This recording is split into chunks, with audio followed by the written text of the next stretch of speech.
Hello नमस्कार दोस्तों। मेरा चैनल अमृत अमित पर आप सभी का स्वागत है।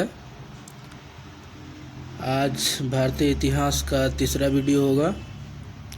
यह वीडियो सब बिहार दरोगा, BPSC, TRE 4, Bihar SSC, railway group D, NTPC इत्यादि के लिए महत्वपूर्ण है। तो चलिए देर न करते हुए वीडियो को शुरुआत करते हैं। आज भी कुछ महत्वपूर्ण फैक्ट्स हैं जिसको हमेशा याद रखना चाहिए। आज भारतीय इतिहास में जो तिथियां होती हैं उसको दो प्रकार से दर्शाए जाते हैं। उसको हम देखेंगे। पहला हम लिखते हैं ईसा पूर्व, जिसे बिफोर क्राइस्ट बोलते हैं, जो ईसा मसीह के जन्म से पूर्व होता है। एक होता है ईसवी सन, जिसको एडिस लिखते हैं। एनो डोमिनी होता है इसका फुल फॉर्म, और यह लैटिन शब्द है। एनो डोमिनी जो है लैटिन शब्द है। इसका अर्थ होता है ईसा मसीह के जन्म के वर्ष के समय। ईसा मसीह का जन्म के वर्ष के समय इसका मीनिंग होता है। और भारतीय पुरातत्व सर्वेक्षण, आर्कियोलॉजिकल सर्वे ऑफ इंडिया इसका फुल फॉर्म है। शॉर्ट में ASI लिखते हैं इसको।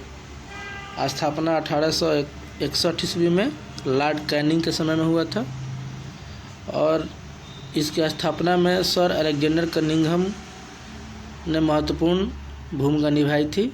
इन्हीं के प्रयासों से इसकी स्थापना हुआ था भारतीय पुरातत्व सर्वेक्षण का। 1861 में महत्वपूर्ण डेट है। यह जो है भारतीय पुरातत्व सर्वेक्षण किसके अंतर्गत आता है? पर्यटन एवं संस्कृति मंत्रालय के अंतर्गत आता है। ये बहुत ज़्यादा इम्पोर्टेंट है, ये आपको याद रखना चाहिए। इसका प्रथम महानिर्देशक थे सर अलेक्जेंडर कनिंघम। किसके? भारतीय पुरातत्व सर्वेक्षण के पहले महानिर्देशक कौन थे?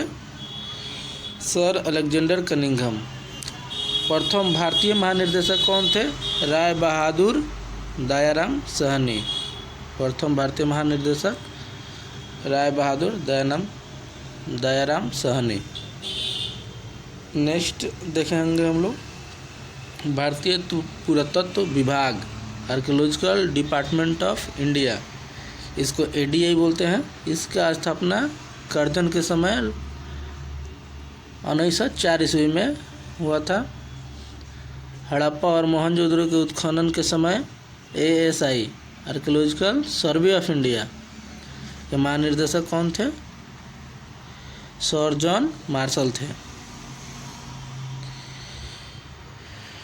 कार्बन 14 विधि का आविष्कारक कौन थे? कार्बन 14 का आविष्कार किसने किया था? तो अमेरिकी वैज्ञानिक विलियम लिब्बा। कौन? अमेरिकी वैज्ञानिक कौन थे? बिलियर्ड लिब्बा, जिसको 1949 ईस्वी में रसायन शास्त्र के क्षेत्र में नोबेल पुरस्कार मिला था। कब मिला था?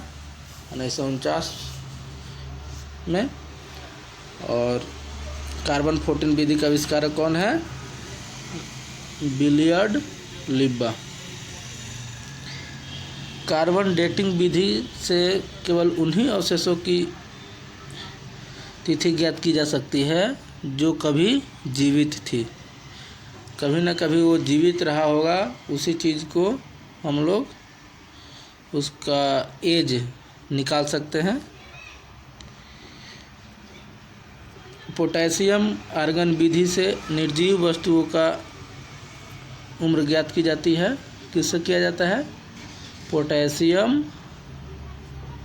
आर्गन विधि से।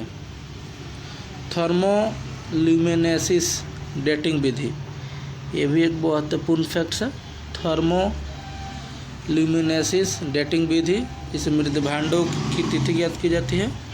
मृदभांड वही जो बर्तन होते थे, मिट्टी के बर्तन, जिसको पका दिया, आग में पका करके बनाए जाते थे, और कुछ महत्वपूर्ण फैक्ट्स हैं, इसको भी देख लेते हैं हम लोग।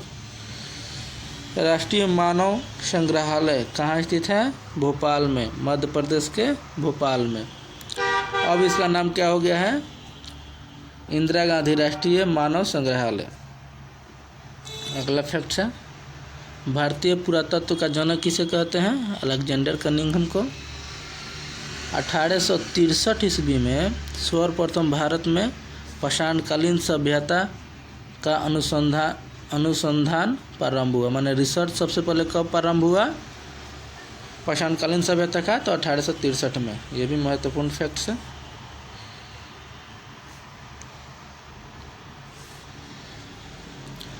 पशुपालन का प्रारंभ मध्य पाषाण काल में। हम लोग देखे थे पाषाण काल को 3 भाग में, पूरा पाषाण, मध्य पाषाण और नवपाषाण।